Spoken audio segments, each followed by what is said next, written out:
friends, welcome back to my channel. If you're new here, my name is Nellie and I love to read and I love to yap about it here on YouTube. Before we move into my December picks, just a look back on my November TBR. Guys, feel free to scream at me in my comments. There are definitely 2 books on here that I know I said I definitely was gonna read and I didn't, but I will say that I can't be too mad at myself because we were sick pretty much the entire month. My kids got back-to-back illnesses and it was actually pretty terrible. I'm just happy that some books got read. For this month, I have brought my TBR jar back out with some new holiday prompts and just in general, some new prompts. For the last few months, I have been blind picking my TBR from wrapped books, and that's been so fun, but I just thought that it would be fun to switch it up for the holidays. And it gives me a little bit more control since I've noticed a pattern in myself the last few months of just wanting to mood read. I think that this will help. I really would love to only pick 5-star predictions, and so I think this will give me a little bit more leeway while I'm choosing to pick books that I think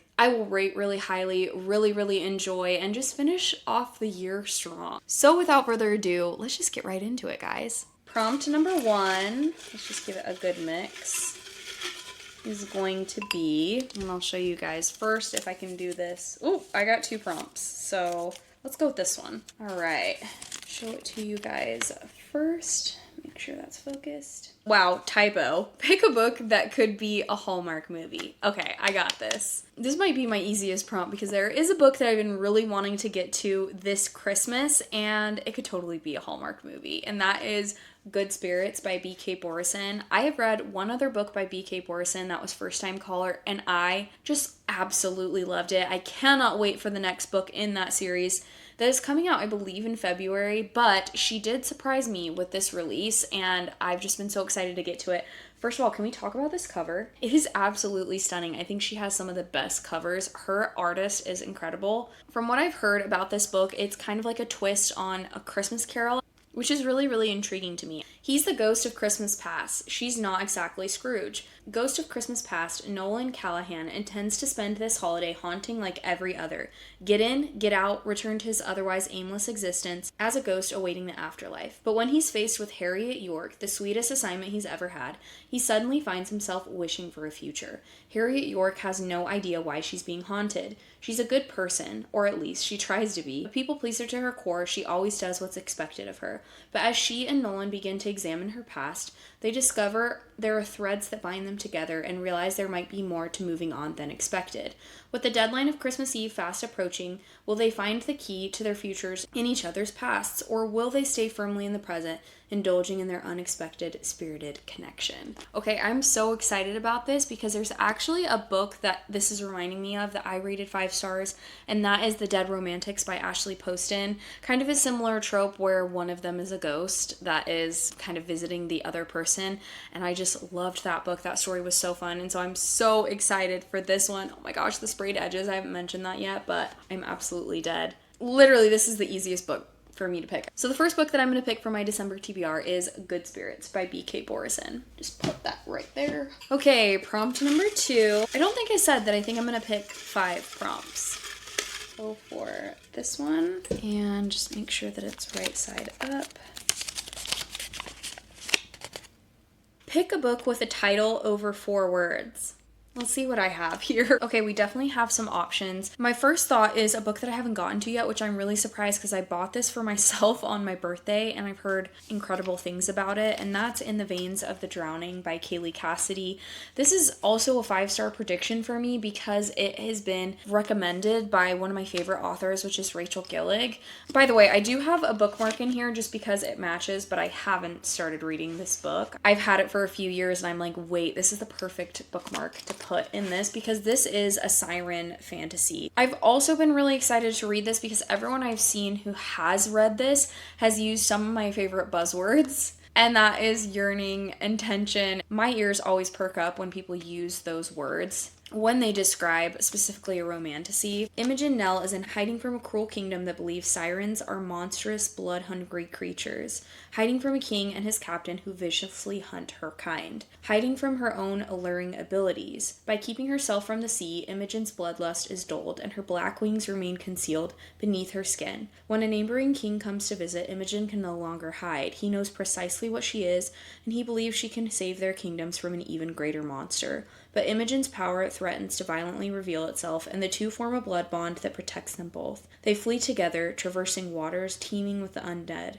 As the lines between duty to their people and desire for each other begin to blur, Imogen worries her ancestral powers may not be enough to kill what hunts her. The only way to defeat a monster may be to become one herself. I'm just super intrigued by this book, guys. I'm super intrigued. And again, it's been one of those that's like on my shelves, and when I stop and think about it, I'm like, why have I not read this book yet? The other book that has crossed my mind has been the first book in Crescent City, which is The House of Earth and Blood. I actually read this when it was originally released back in, oh gosh, what year was that? It looks like it was released in 2020, if this is right. I read it and I did really enjoy it. It definitely had a different feel to it from Sarah J. Maas's other books, and obviously rightly so, because this is an urban fantasy and it's her first urban fantasy, if I am right on that, as far as adult. And I really did enjoy this book, like I said. I don't know why I didn't continue. Do you ever just like pick up a book in a series, the first book, and you really enjoy it and it's just come out, and then in waiting for the next books in the series, you just kind of forget about it and it's not your top priority anymore? I'm not sure why that happened. I also think it has to do with the fact that I did take a break from reading. I feel like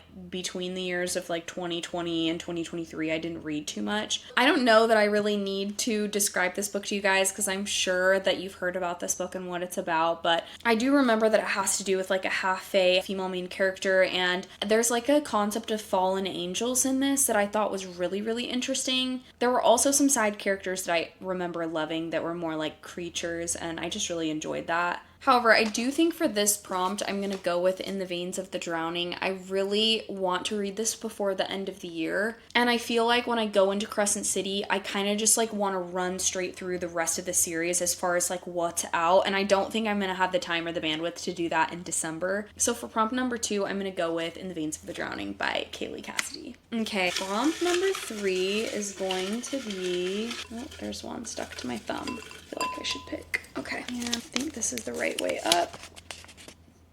Pick a book with Yearning. That actually cracks me up. Okay. Let's see. I feel like I definitely have a lot more. I know In the Veins of the Drowning is definitely, obviously I said that, I've heard people use the word yearning, but I have to have another one. So let's see what we have. Okay, I actually found 2 really good options, both that I'm excited about, and now I'm like, how can I fit both of these? The first one is probably my newest purchase other than Good Spirits, I want to say, and that is The Lovely War by Julie Berry. I actually have very recently seen this going around, and it's not a new book. It was definitely not published this past year, at least I don't think. No, so it was published in 2019, it looks like. So it's definitely a few years old, but recently I've seen a few people just having this on their bookshelves.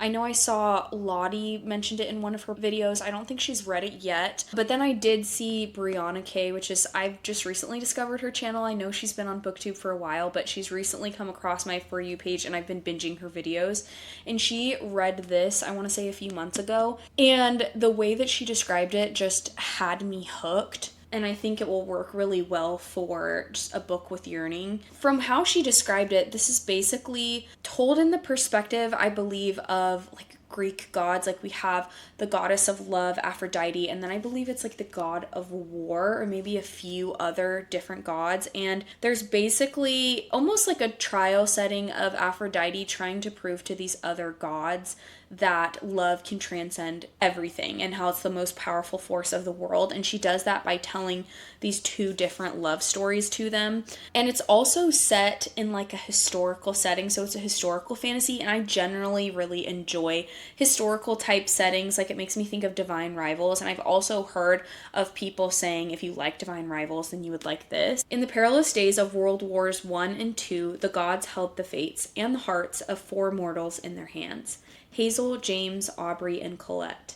A classical pianist from London, a British would-be architect turned soldier, a Harlem-born ragtime genius in the U.S. Army, and a Belgian orphan with a gorgeous voice and a devastating past. Their story, as told by goddess Aphrodite, who must spin the tale or face judgment on Mount Olympus, is filled with hope and heartbreak, prejudice and passion, and reveals that though war is a formidable force, it's no match for the transcendent power of love. I feel like the way that's described, hope and heartbreak, prejudice and passion, for me, those are almost like synonymous with the feeling of yearning as far as how it's told in a story. And so this is a really, really, really good option. The other one that I have in mind is a book that I actually have really been wanting to read this duology before the end of the year. And so if I go into this book, I feel like I would just go right into the second one. And that's The Jasad Heir by Sarah Hashem. This is supposed to be enemies to lovers. And I believe it's like an Egyptian type themed fantasy, or romantasy I should say. 10 years ago, the kingdom of Jasad burned. Its magic was outlawed, its royal family murdered. At least that's what Sylvia wants people to believe. The heir of Jasad escaped the massacre, and she intends to stay hidden, especially from the armies of Nizal that continue to hunt her people. But a moment of anger changes everything. When Arin, the heir, tracks a group of Jasadi rebels to her village, Sylvia accidentally reveals her magic and captures his attention. Okay. Now Sylvia is forced to make a deal with her greatest enemy, help him hunt the rebels in exchange for her life. A deadly game begins. Sylvia can't let Arin discover her identity. Am I saying Arin and is Aaron? It's Arin. I'm probably making that so much more complicated than it needs to be. I don't know why I'm saying Arin. It's just an interesting spelling. Sylvia can't let Aaron discover her identity, even as hatred shifts into something more between the heirs. And as the tides change around her, Sylvia will have to choose between the life she wants and the one she abandoned. The Scorched Kingdom is rising, and it needs a queen. I generally feel like when it starts out almost as like a forbidden love, because we have two heirs on opposite sides of like kingdoms, when it starts out as forbidden love and attention starts to shift into romantic attention, I feel like that is where some good yearning can be written. Oh, that sounds so good too. I really want to read both of these this month. I think that for this prompt in particular, I'm going to go with The Lovely War by Julie Berry. I just feel like the way that it's written on the back sounds so interesting to me, and like it's going to be full of yearning, and I'm just going to be absolutely just like aching and potentially heartbroken, but I'm really excited about it. And then I'm just going to hope that we can pick the Jasad Heir for another prompt. Okay, prompt number 4. This one's like in the middle of my hand, so maybe I'll go with that one. Sometimes, I don't know if you're the same way, like sometimes when I pick a prompt and I'm like, oh, this one, like it stuck to my hand. It means for me, I'm like, oh, that's meant to be. That's the prompt I was supposed to get. And so I just get in my head about that. Let's see here. Pick a book with your favorite micro trope. Okay, this is a good one. This is a really good one. I would say for me, like, as far as favorite micro tropes for me this year, I've realized I've loved second chance romance, but specifically when the couple has been either married in the past or they're currently married and their marriage is in crisis. That's a huge micro trope for me that I've realized this year that I love. But as far as enemies to lovers, even more than that, when they're from, like, for example, different kingdoms, and specifically the male main character will, like, sacrifice everything for the female main character, that, for me, within enemies to lovers is, like, one of my favorite micro tropes. So, having that in mind, I think I'm just going to pick a few books and see where we go from there. I found a few books, and first of all, just quickly, I want to put the Jasad Heir back up there, because I feel like when it comes to enemies to lovers and them being from opposite kingdoms, I think this could be a really, really good one for that. As far as the like marriage and crisis microtrope, or if our characters were married in the past and it's like a second chance romance, I actually have 2 options that I wanted to mention. First, I have Before I Let Go by Kennedy Ryan. I've seen this book a lot. I know it's on Kindle Unlimited as well, but specifically this one really, really intrigued me because there are kids involved in this one, and just like as a mom, I feel like I could connect with a female main character that makes decisions for her kids and has to just have that on the forefront of her mind. Their love was supposed to last forever, but when life delivered blow after devastating blow, Yasmin and Josiah Wade found that love alone could not solve or save everything. It couldn't save their marriage. Yasmin wasn't prepared for how her life fell apart, but she's finally starting to find joy again. She and Josiah have found a new rhythm, co-parenting their 2 kids and running a thriving business together. Yet like magnets, they're always drawn back to each other, and now they're beginning to wonder if they are truly ready to let go of everything they once had. One stolen kiss leads to another, and then more. It's hot, it's illicit, it's all good, until old wounds reopen. Is it too late for them to find her, or could they even be better the second time around? That sounds so good. Like you probably saw in my November TBR, I read Savor It by Tara DeWitt, and it's a very similar story about a divorced couple, and they have a kid, and it's just like, they just can't move on because they're in each other's orbit and they still love each other so much. I rated that one really highly. I absolutely loved that. And so, I don't know. I might pick this one. The other one I also have is Out of the Woods by Hannah Bonham Young. This is the companion novel to Out on a Limb, which I did read and enjoy earlier this year. But this one is about two characters. I think this is the best friend of the female main character in the first book, and they've been married for a long time as well. High school sweethearts Sarah and Caleb Linwood have always been a sure thing. For the past 17 years, they've had each other's backs through all of life's ups and downs. But Sarah has begun to wonder, who is she without her other half? When she takes a project of her own, a fundraising gala in memory of her late mother, Sarah wants nothing more than to prove to herself and to everyone else that she doesn't need Caleb's help to succeed. She's still her mother's daughter after all, independent and capable. That is, until the event fails and Caleb steps in uninvited to save the day. The rift that follows unearths a decade of grievances and doubt. Are they truly the same people they were when they got married at 19? Are they supposed to be? In a desperate attempt to fix what they fear is breaking, Sarah and Caleb make the spontaneous decision to get out of their comfort zone and join a grueling hiking trip intended to guide couples through rough patches. What follows is a life-affirming comedy of errors as two nature-averse people fight their way out of the woods in order to find their way back to their roots. That cracks me up. That's how I would describe myself, as nature averse. That's hilarious. That also sounds really good. Ooh, this is kind of a tough choice. Since this is our fourth prompt, I'm like, what if I pick one and then another prompt comes up and I can't pick the other one? Oh, that's so tough. Let's see here. Oh man, that's a tough one. I think if we're just going based off of the prompt, my favorite microtrope is the marriage in crisis. And so because of that, I think I'm going to go with Before I Let Go by Kennedy Ryan. I just feel like I could see myself really loving this, and like maybe potentially this being one of my new favorite romances. And so that's crazy because I did not think I was going to pick this book for this month. So I think I'm just going to go with it. We're going to go with Before I Let Go. You guys, we only have one prompt left and I'm getting scared. Let's go ahead and pick for our last prompt here. Okay, here we go.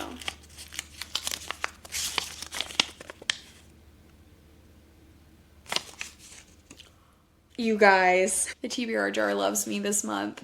Okay, I think it's pretty obvious what we're gonna pick, and that is the Jasad Air for a prompt that begins with the. Are you kidding me? I'm so excited. This is honestly just meant to be. I'm so excited to read this book, and yeah, I don't know. I feel like it just, for me, has a lot of things, again, that I love in a series. Like, I love fantasy. I love enemies to lovers done right. And I also love when it has to do with, like, opposite kingdoms. I've really loved that this year. So, guys, I don't think there's really much else to say other than the fifth and final book that I'm going to be reading in the month of December is The Jasad Air by Sarah Hashem. You guys, this is going to be such a good month of reading. I'm so excited. I feel like all of these are 5-star predictions for me and books that I've been so excited to get to, so I'm so excited to have the chance to get to them before the end of this year. Oh, I don't even know which one I'm going to start with next. And that's like the best feeling when you have a list of books that's so good that you're just like, oh my gosh, where do I even start? That does bring us to the end of this video. Thank you guys so much for watching. If you've made it to the end of this video, please let me know your favorite way to watch somebody pick their TBR. I've been kind of flirting with the idea of trying a few different things, either making like a TBR board game or just like doing some other unique ways of choosing my TBR. Do we keep going with the TBR jar or do we try a few different things? Let me know in the comments below. I'd love to hear from you. And hopefully I will see you guys in my next video. Bye!